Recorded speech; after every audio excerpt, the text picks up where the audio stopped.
How you doing? Greg here. I hope you're well. Since the beginning of the new year, I think the general consensus out there in the marketplace is 2010 is looking a slightly better year. There's a bit of optimism in the marketplace at the moment.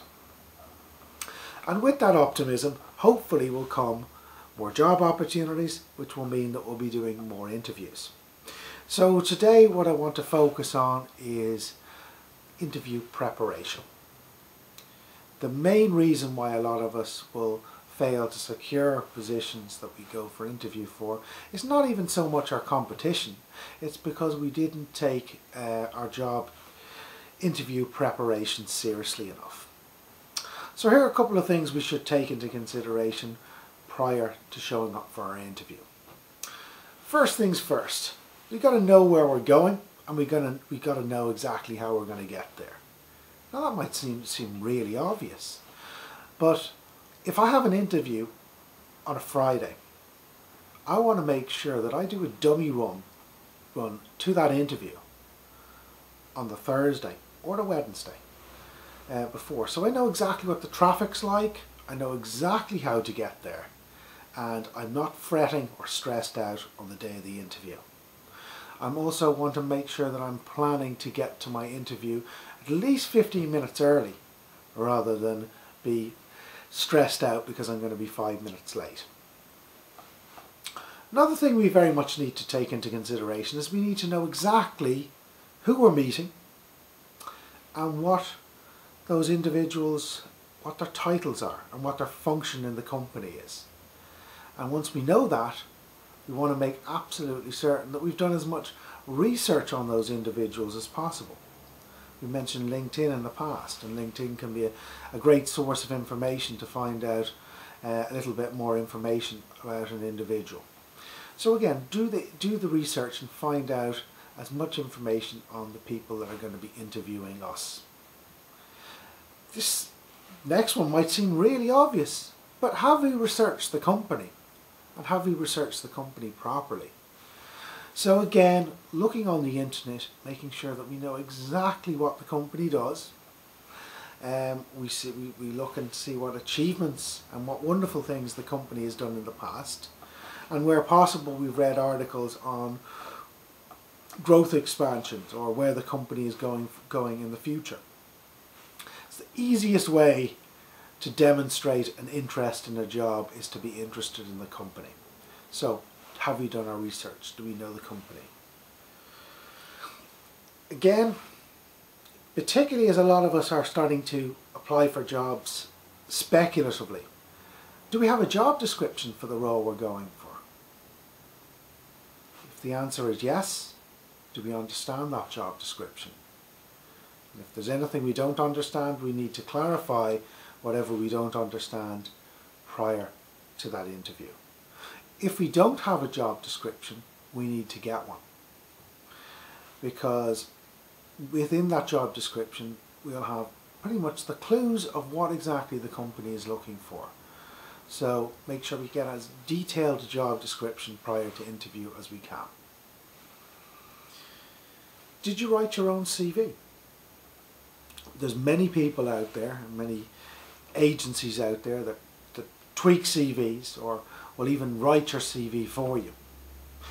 And if your CV is written by a third party and it's not written in your own words, it can seem like a very foreign document.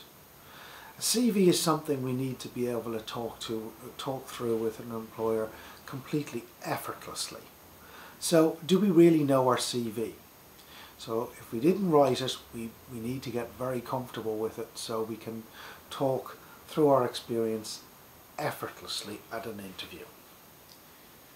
Next, the 3-minute U, as I like to call it. Many people would refer to terms such as the elevator pitch. But at an interview stage, when someone says, "Tell me about yourself," we need to prepare what our answer is going to be. And I think to prepare and to rehearse a 3-minute synopsis of who we are, what we've achieved, and why we would be of benefit to that organisation is a very valuable thing to do prior to interview. And get used to the mirror, folks, and rehearse the 3-minute you. Questions at the end. I used to do this all the time. I used to nail an interview, or think I nailed an interview, and we get to the end of the interview and the interviewer would say to me, "So Greg, do you have any questions?" My mind would go completely blank. All what I wanted to do was get the hell out of there. I'd done a good interview. I didn't want to mess anything up.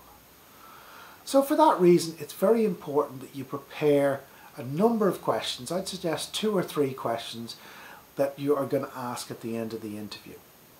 Try and make those questions not about you, maybe about where the company sees itself growing in the next 5 years, or, you know, does the company see itself expanding into Asia, or whatever the question might be.